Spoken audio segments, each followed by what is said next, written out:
नमस्कार, मैं हूं नगमा और आप देख रहे हैं हम लोग। ये साल का वो वक्त है जब वित्त मंत्री बजट पेश करने वाले हैं और खास करके मिडिल क्लास हमेशा की तरह उम्मीद लगाए बैठा है कि उन्हें कुछ राहत मिलेगी, टैक्स स्लैब कुछ बढ़ेगा, महंगाई कुछ कम होगी। ये तमाम बातें जो हर साल उम्मीद लगी होती हैं।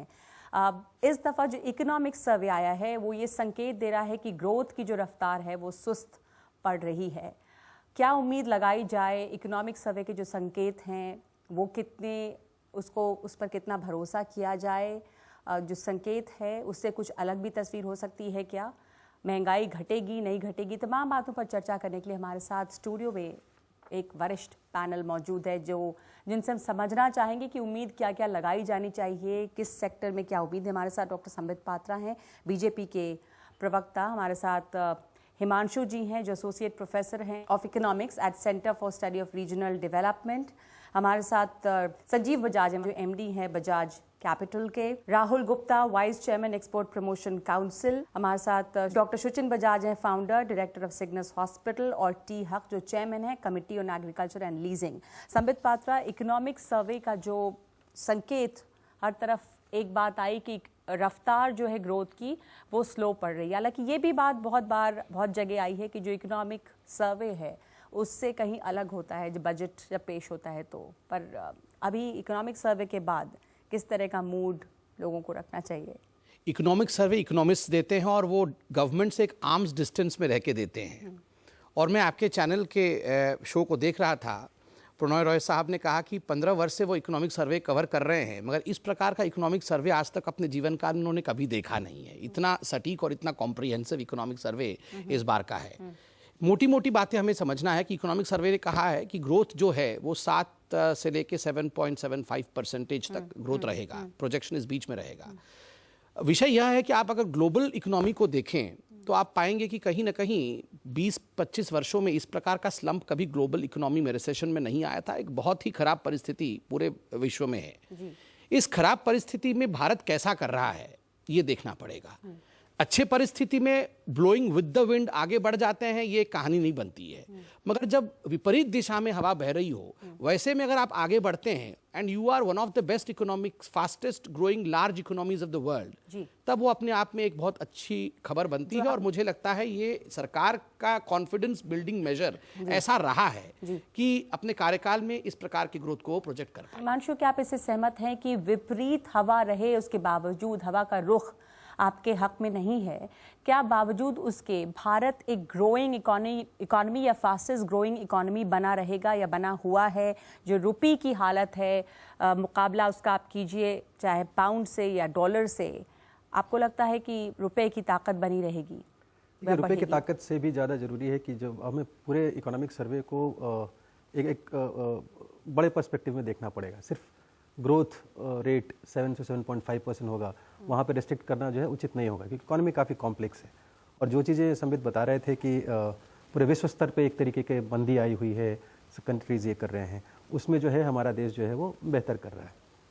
कुछ हद तक बात सही है, पर आज आपको भी पता है, बहुत सारे लोगों को भी पता है कि जो हमारे ये ग्रोथ रेट के भी जो आंकड़े हैं जिनको लेकर सरकार इतनी बुलिश है, वो बहुत सारे लोग जो है, खास करके इवन RBI के लोग हों या फिर बाकी लोग हों, उन्होंने उस पर डाउट पैदा करना शुरू कर दिया है। और अगर आप मैन्युफैक्चरिंग के आंकड़े देखें, आप जो है वो मोटरसाइकिल सेल्स के आंकड़े देखें, आप जो है वो बाकी सारे आंकड़े अगर देख लें, अगर आप वेजेस ग्रोथ के आंकड़े देख लें, तो इन सारे आंकड़ों में आपको जो है वो विपरीत तरह की हवा ही दिख रही है। पहली बार ऐसा हुआ है कि लास्ट 2 साल में रियल वेजेस जो होते हैं, जो इन्फ्लेशन एडजस्टेड रियल वेजेस होते हैं कैजुअल वर्कर्स के रूरल एरियाज में, वो घटे हैं। आपके मानसून फेलियर होंगी ये भी पता था, क्योंकि दूसरे बार आपको मानसून फेलियर हो रहा था। मई में आपको जानकारी दे दी गई थी कि मानसून फेलियर होने वाला था। तो कहीं ना कहीं ये सारी जानकारी के बावजूद भी अगर डिस्ट्रेस कंटिन्यू कर रहा है और डिस्ट्रेस वर्सन कर रहा है और बुरी स्थिति में पहुंचते जा रहा है, जिसका रिफ्लेक्शन अब सिर्फ इकोनॉमिक आंकड़ों में नहीं देखें, आप तरह तरह का जो एक अनरेस्ट देख रहे हैं उसमें भी दिख रहा है, तो सरकार को अपनी जिम्मेवारी तो लेनी ही पड़ेगी कि वो जिम्मेवारी जो है वो लेनी पड़ेगी कि कहीं ना कहीं उनका भी एक फेलियर रहा है इन सारे चीज़ों को काउंटर करने का। ग्रामीण अर्थव्यवस्था की हालत बहुत ही बुरी है और बुरी से बद से बदतर होते जा रही है। और अगर उसको जो अभी रोका नहीं गया तो वो फिर वो एक ऐसी स्थिति में पहुंच जाएगा जिसको रिकवर करना मुश्किल हो जाएगा। जहां तक रूरल डिस्ट्रेस है, इसमें कोई दो मत नहीं है कि एग्रीकल्चर सेक्टर इस पर अच्छा नहीं कर रहा है, क्योंकि लगातार 2 वर्षों तक मानसून ठीक नहीं रहा है। ये अपने आप में एक बहुत बड़ा चैलेंज है। इसलिए मुझे लगता है, मैं बजट के विषय में कह नहीं सकता हूं, प्रीएम्प्ट नहीं कर सकता हूं, मगर मुझे लगता है एक बड़े वे में बजट का एक पोर्शन पंप इन होगा रूरल डिस्ट्रेस को दूर करने के लिए, इंफ्रास्ट्रक्चर के लिए और सोशल स्ट्रक्चर के लिए। इन तीनों को ध्यान में रखते हुए बजट बनाया जाएगा।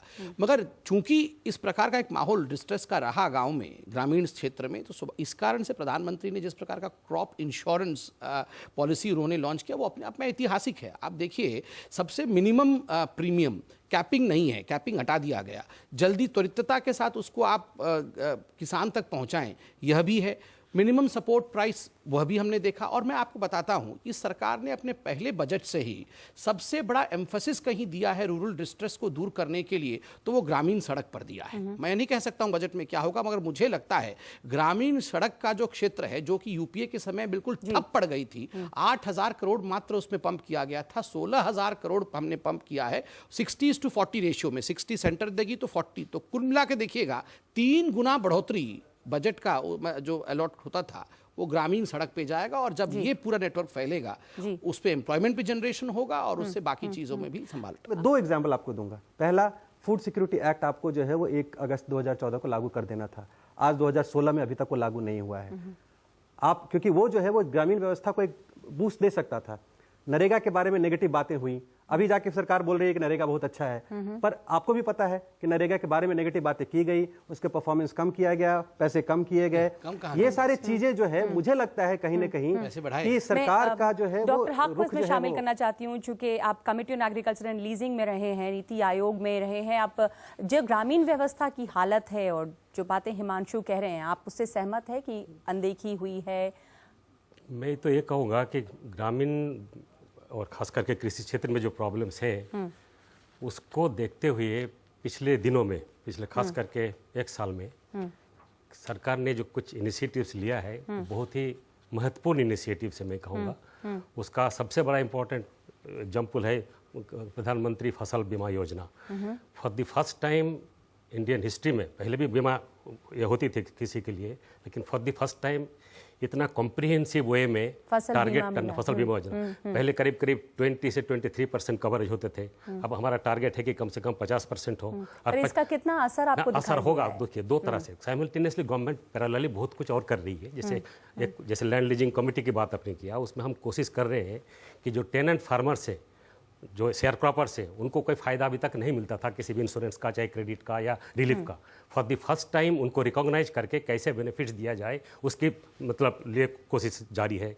बहुत जल्द से जल्द मेरे ख्याल से उसके भी एक आएगा आगे सामने, आपके सामने। दूसरी बात है कि आपने ये भी देखा होगा कि सिंचाई और कैसे हर ड्रॉप ऑफ वाटर से ज़्यादा फसल लिया जाए, तो कम से कम पानी में साइंटिफिक वे में कैसे इरिगेशन को लाके ज़्यादा से ज़्यादा प्रोडक्टिविटी बढ़ा जाए। तो टेक्नोलॉजी पे भी फोकस है। नहीं सुन लीजिए 1 सेकेंड। और साथ साथ एक फॉर द फर्स्ट टाइम एक नेशनल मार्केट की बातें सोची जा रही है।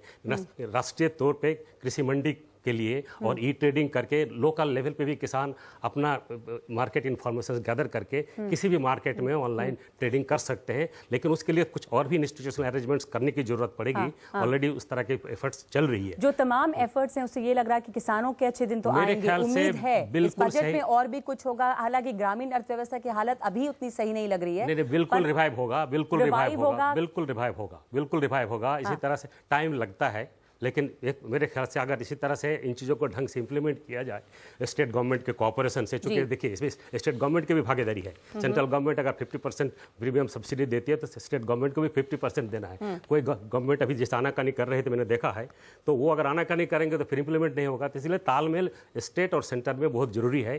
बजाज साहब, आप बताएं, इस गवर्नमेंट से खास करके बहुत उम्मीद थी और हमेशा ये कहा गया कि इन्वेस्टमेंट्स बहुत बढ़ेगा। अब मुझे नहीं पता कि कॉन्ट्रडिक्टरी डेटाज आएंगे, पर एक मैं कहीं पढ़ रही थी कि इकोनॉमिक सर्वे जो दिया गया उसके हिसाब से 75% ड्रॉप हुआ है विदेशी निवेश। क्या ये सच है? अब विदेशी निवेश का माहौल का जो मैं सरकार को रिस्पॉन्सिबल नहीं ठहराऊंगा, बिकॉज बाहर का जो इन्वायरमेंट है वो बहुत नेगेटिव है। आज की डेट में लोग अपना पैसा अपने पास रखना चाहते हैं और वो पैसा वापस ले रहे हैं। यानी कि जो आर्थिक मंदी बाकी जगहों पे है, उस वजह से निवेश नहीं हो रहा है। बिकॉज आज की डेट में जो मेनली इन्वेस्टमेंट होती है वो एल्गो बेस्ड पे होती है कि आप एक एल्गो बेस्ड में आप मॉडल बनाते हैं कि इधर हम इतना पैसा डालेंगे, इतना पैसा डालेंगे, वो पैसा ऑटोमेटिकली आता है। अगर आपका ग्रोथ रेट बढ़ेगा, आप मार्केट से आउट परफॉर्म करेंगे, तो अगले साल ऑटोमेटिकली इंडिया की एलोकेशन बढ़ जाएगी। पर जैसे बाहर उनकी रिटर्न कम आती है तो वो एक मार्केट से उठ के दूसरी मार्केट में पैसा ले जाते हैं या वापस ले जाते हैं, वो ट्रेजरी बॉन्ड्स में ले जाते हैं। तो उस वजह से हुआ है। मैं सरकार को उस चीज के लिए ब्लेम नहीं करूंगा, बट मैं ये जो बोलूंगा कि जैसे जो मेड इन इंडिया है, ईज ऑफ ट्रेड या माहौल निवेश का, वो सब यहाँ पे बेहतर हुआ है। उस पे बहुत ज्यादा काम चाहिए। जब से ये सरकार आई उसके बाद से चूंकि फोकस बहुत था कि माहौल बदलने के लिए इन्वेस्टमेंट बढ़ेगा यहाँ पर, और जो रुकावटें हैं व्यापार के लिए वो खत्म की जाएंगी, ईज ऑफ ट्रेड। आपको मोटे तौर पे क्या बदलाव लगता है? जो पॉलिसीज हैं, फंडामेंटल्स हैं, काफी अच्छी चीजें अनाउंस की गई हैं, बट उसकी इम्प्लीमेंटेशन स्लो है। ठीक है, सो पॉइंट इसके जैसे मेड इन इंडिया ही है एक कॉन्सेप्ट के पहले हमें हॉट मनी मिलती थी कि मनी जल्दी आती थी, निवेश होता था और जल्दी निकल जाती थी, जो आप बोल रहे हैं कि 75% निकल गया। तो पॉइंट इज, बट अगर आपको लॉन्ग टर्म स्टिकी मनी चाहिए तो आपको मैन्युफैक्चरिंग के लिए मनी चाहिए, उससे एम्प्लॉयमेंट मिलेगी, उससे एक ग्राउंड पे डेवलपमेंट होएगा, लोगों की कंजम्पशन बढ़ेगी। अब उसके लिए वो किया जा रहा है, बट उसकी इम्प्लीमेंटेशन हमें फास्टर चाहिए।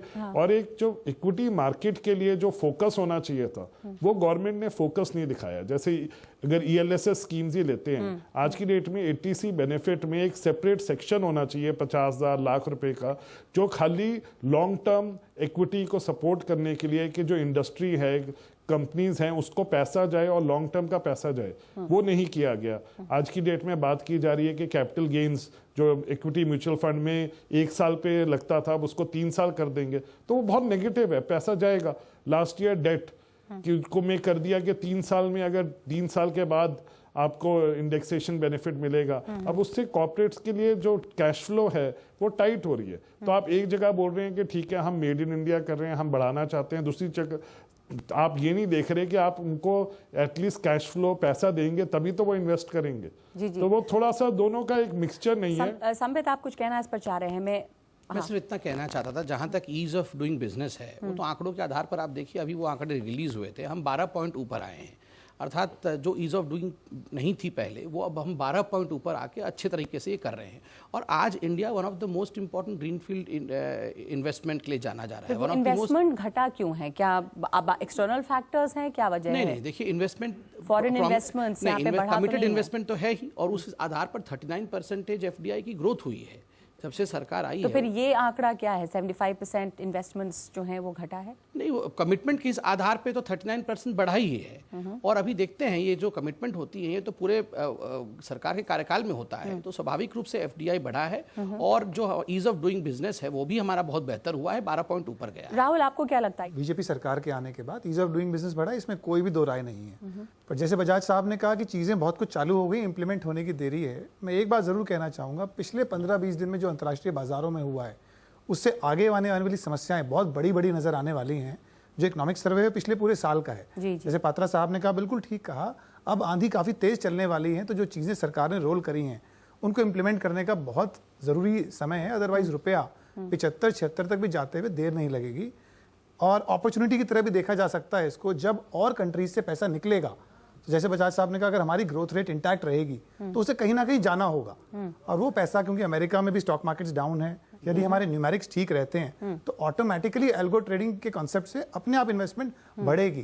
अंतर्राष्ट्रीय अनिश्चितताओं को इस्तेमाल करने का समय है, ना कि उसको एज अ प्रॉब्लम देखने का समय है। अनिश्चितता अगर इस्तेमाल किया जाए ठीक से, तो आपको लगता है? मैंने कहीं पे आते अभी रास्ते में पोस्टर देखा, रूपी का सिंबल था, डॉलर और पाउंड जमीन पे धाराशायी थे, और था कि rupee will be able to knock out dollar and pound. ये समय ऐसा है कि सब लोग बुरा कर रहे हैं, यदि बुरा करने में आप सबसे अच्छे रहेंगे तो आप आगे निकल जाएंगे।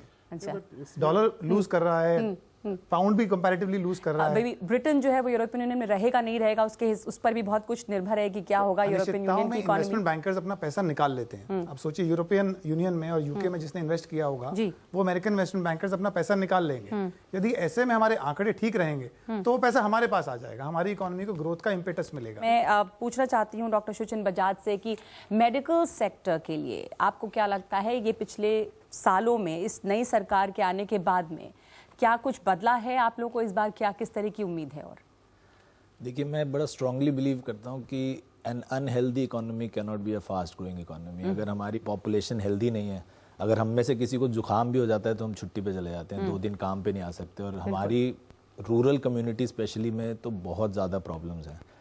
बहुत ही दुख की बात है कि आज़ादी के 70 साल बाद भी हमारे पास टू स्पीक ऑफ कोई फैसिलिटीज़ नहीं है। हमारे गांव में, हमारे छोटे शहरों में कुछ भी प्रॉब्लम होती है तो उनको एक जीप हायर करके, क्योंकि एम्बुलेंस भी नहीं मिलती है, उनको एक मरीज़ को जीप में डाल के दिल्ली लाना पड़ता है या चंडीगढ़ जाना पड़ता है। बड़े बड़े शहरों की तरफ 4-4 घंटे गाड़ी चला के जाना पड़ता है रास्ते में। तो ये जो प्रॉब्लम्स हैं ये तो अभी तक हमें ठीक होती दिख नहीं रही है। सरकार ने जो कुछ वादे किए थे हेल्थ सेक्टर में, वहीं वो कहीं कुछ इम्प्लीमेंट होता हुआ या कहीं कुछ शुरुआत होती नेशनल हेल्थ पॉलिसी जो 2015 की आई थी बहुत अच्छी थी। उसमें कमिटमेंट था कि 2.5% जीडीपी का हम खर्चेंगे। एक्चुअली में 1.25% खर्चा तो और कम हो गया, 37,000 करोड़ से 33,000 करोड़ चला गया बजट। जबकि उन्होंने बोला ठीक है हम स्टेट्स को दे रहे हैं क्योंकि ये स्टेट सब्जेक्ट है तो हम पैसा बढ़ा के स्टेट्स को दे रहे हैं। बट वो ग्राउंड पे रियलिटी हमें इतनी दिखती नहीं है। अभी हम जो सिविल हॉस्पिटल्स देखते हैं, जो प्राइमरी हेल्थ सेंटर्स देखते हैं, आप देखिए 25% प्राइमरी हेल्थ सेंटर्स में ना तो बिजली है ना पानी है। तो आप कैसे एक्सपेक्ट करते हैं कि वहाँ डॉक्टर बैठ के मरीज़ देख लेगा? मेडिसिन अफोर्डेबिलिटी ट्रीटमेंट का सवाल है। सरकार के जो 2-3 स्कीम्स है वो बहुत बड़े उपाय पे हुए हैं। एक तो आप अमृत स्कीम ले लीजिए। अमृत के माध्यम से जो इम्प्लांट्स हैं या जो इम्पॉर्टेंट ड्रग्स हैं, लाइफ सेविंग ड्रग्स हैं, कार्डियोवैस्कुलर ड्रग्स हैं, डायबिटिक ड्रग्स हैं, ये लगभग बड़ा आश्चर्यजनक है 60 से 90% डिस्काउंट पे मिल रही हैं। दूसरा है कि जन औषधालय, जो जन औषधि स्कीम है, उसके आधार उसके लिए भी पूरे हिंदुस्तान में जो आउटलेट्स खुल रहे हैं जिस पे आपको डिस्काउंटेड रेट पे मेडिसिन मिलेंगे, ये भी सरकार का एक बहुत बड़ा अचीवमेंट है। जहाँ तक ये जन औषधालय कहीं खुलते हुए दिखाई दी है या खुली है? अभी भी काम कर रही है? औषधालय हमने देखे हैं खुलते हुए, लेकिन मेरा वही प्रॉब्लम है कि दिल्ली में तो हमारे पास सब कुछ है, बॉम्बे में सब कुछ है, तो गाँव में और छोटे शहरों में का आपने प्रॉमिस किया है और वो खुलना चालू हो गया है। 17 तक 3000 सेंटर्स खुल जाएंगे। जब तक हम डॉक्टर्स को इंसेंटिवाइज नहीं करेंगे कि वो छोटे शहरों में या गांव में जाके अपने पेशेंट्स को देखें, तो दवाई लिखने वाला ही नहीं मिलेगा। दवाई मिलेगी तो डॉक्टर ही नहीं है वहाँ पे दवाई देने के लिए, इंश्योरेंस नहीं है। अभी भी आप देखें कि हर साल करीब 3 करोड़ लोग पॉवर्टी लाइन से नीचे चले जाते हैं just because of health care costs. इस सरकार ने कई, आप देखिएगा, compulsory training programme of doctors in villages, rural, आप पढ़ने के बाद आपको 1 साल की नौकरी गांव में करनी होगी, इस प्रकार का भी टारगेट किया है, जिससे कि गांव में अब डॉक्टर्स जा रहे हैं, क्योंकि 1 साल आपको गांव में नौकरी के रूप में देना ही होगा। यह भी एक बहुत पॉजिटिव स्टेप है, जिससे कि आपको जाके काम तो करना ही है, और वो भी आपके उम्र के उस फेज में, जिस फेज में आपके ऊपर बर्डन कम होता है। आपके बच्चे उस पर स्कूल में आपके बच्चे नहीं होते हैं, आप यंग होते हैं बहुत, तो आप वो 1 साल दे सकते हैं। एक रोटेटरी बेसिस पे कहीं ना कहीं डॉक्टर आपको जरूर मिल जाएगा। यूपीए सरकार की बहुत बड़ी एक खराबी ये रही कि महंगाई अनकंट्रोल्ड थी बिल्कुल। अभी भी जब 7th पे कमीशन लागू होगा, 7th वेतन आयोग, उसके बाद से ये कहा जा रहा है कि महंगाई के और बढ़ने के आसार हैं। हिमांशु, यूपीए के समय में जो हम महंगाई की बात करते थे, महंगाई का एक बड़ा कंपोनेंट था फूड का, फूड इन्फ्लेशन का था, जो 8 से 10% के करीब में चलता था। तो अभी भी जो महंगाई घटी है वो प्राइमरी कमोडिटी और पेट्रोलियम प्राइसेस के प्राइस कम होने से, मैन्युफैक्चर्ड गुड्स के कम होने से हुई है। फूड कमोडिटीज में अभी भी इन्फ्लेशन जो है वो 6 से 8% पे है, 8% के आसपास है। और इस सरकार में आने के बाद भी, इस सरकार के आने के बाद भी दाल में महंगाई जब बढ़ी आपको पता ही है, प्याज में महंगाई बढ़ी ये आपको पता ही है। तो जो जो कमोडिटीज पे इन्फ्लेशन का मार पड़ता था आम जनता पे, वो एपिसोड्स तो अभी भी हो रहे हैं। आपका मिड डिपार्टमेंट बोल रहा है कि ड्राउट आने वाला है, पिछले साल ड्राउट हो चुका है, आपको पता है। तो आपको जब पता है कि उसका प्रोडक्शन कम होने वाला है, मार्केट में सप्लाई कम होगी, तो आप कंट्रोल कर सकते थे, आपके पास समय था, आप चाहते तो कर सकते थे। लेकिन फिर भी ये सारे एपिसोड्स तो आए ही हैं। ओवरऑल इन्फ्लेशन कम हुआ है, पर उसका कारण जो रियल प्रॉब्लम था, मुझे लगता है अभी भी सरकार उसको पूरी तरीके से कंट्रोल नहीं कर पाई है। ये मेरे ख्याल से माइल्ड इन्फ्लेशन है, मेरा अपना जो एस्टिमेट है। इन्फ्लेशन है जरूर फूड प्राइस, जैसे दाल का ले लीजिए, दाल का इस बार 5 मिलियन टन के डेफिसिट है। नॉर्मली 3 मिलियन टन तक हम इंपोर्ट करते थे, इस बार इंटरनेशनल मार्केट में भी अवेलेबल नहीं है। कई जगह हम चाहे भी नाइजीरिया, मोजाम्बिक कहीं भी ढूंढते फिर रहे हैं, मिल नहीं रहा है। तो ऐसे सिचुएशंस में अगर इन्फ्लेशन हो जाता है तो स्वाभाविक सा है इसको कैसे मिनिमाइज किया जाए, उसके ऊपर लोग सरकार को काम करना चाहिए, चाहे स्टेट गवर्नमेंट हो चाहे सेंट्रल गवर्नमेंट हो। लेकिन ये सवाल तो उठाना कि यूपीए सरकार में जब आप महंगाई की बात करते थे, यहाँ पे कोई दाल भी नहीं खा पा रहा, दाल नहीं, ऐसी बात मत करिए, क्योंकि यहाँ यूपीए एनडीए का सवाल नहीं है। यहाँ सवाल है कि आज के दिन में प्रोडक्शन की या सप्लाई की स्थिति देश में और विदेश में कैसा है। ऐसी सिचुएशन में एक आध कमोडिटी का ऐसा सिचुएशन रहेगा ही, उसको कोई भी अवॉइड कर नहीं सकता। दूसरी बात एक और है, खास करके ग्रोथ रिवाइवल के कॉन्टेक्स्ट में मैं क्विकली 1 मिनट और कहूँगा कि ओवरऑल हेल्थ केयर का तो रूरल हेल्थ केयर में भी मेरे ख्याल से थोड़ा एम्फेसिस रहेगा, जहाँ तक मेरे को अपना अंदाजा है। लेकिन ओवरऑल इंफ्रास्ट्रक्चर डेवलपमेंट में सबसे ज़्यादा फोकस है, स्किल डेवलपमेंट में सबसे ज़्यादा फोकस है। And these 2 things are the key drivers of development और ग्रोथ दैट वे। और इसलिए भी मैं कह रहा हूँ, चूँकि मैं एक इंफ्रास्ट्रक्चर कमेटी जो है एनवायरमेंट मिनिस्ट्री का, उसको भी मैं चेयर कर रहा हूँ, तो मैं देख रहा था कि 3-3 साल तक इंफ्रास्ट्रक्चर प्रोजेक्ट्स क्लियर नहीं हो रहा है फॉर सम फिल्मजी ग्राउंड की, ये नहीं है, उसमें ये पेपर नहीं है, उसमें ये पेपर नहीं है। अभी हम लोग क्या कर रहे हैं कि उसमें एक मीटिंग में उनको बता देते कि क्या क्या आपको चाहिए, दूसरे मीटिंग में उसको हम क्लियर कर देते, थर्ड टाइम उसको आना ही नहीं है। तो ए नंबर ऑफ प्रोजेक्ट्स, चाहे पोर्ट्स हो, चाहे एयरपोर्ट्स हो, चाहे हाईवेज हो, चाहे आपका टाउनशिप डेवलपमेंट हो, ये सारे हमें फर्स्ट ट्रैक में क्लियर हो रहा है। तो दिस थिंग्स विल इम्पैक्ट, थोड़ा टाइम लगेगा आपको, इंफ्रास्ट्रक्चर का इम्पैक्ट ग्रोथ में होने में 2-4 साल तो लगता है।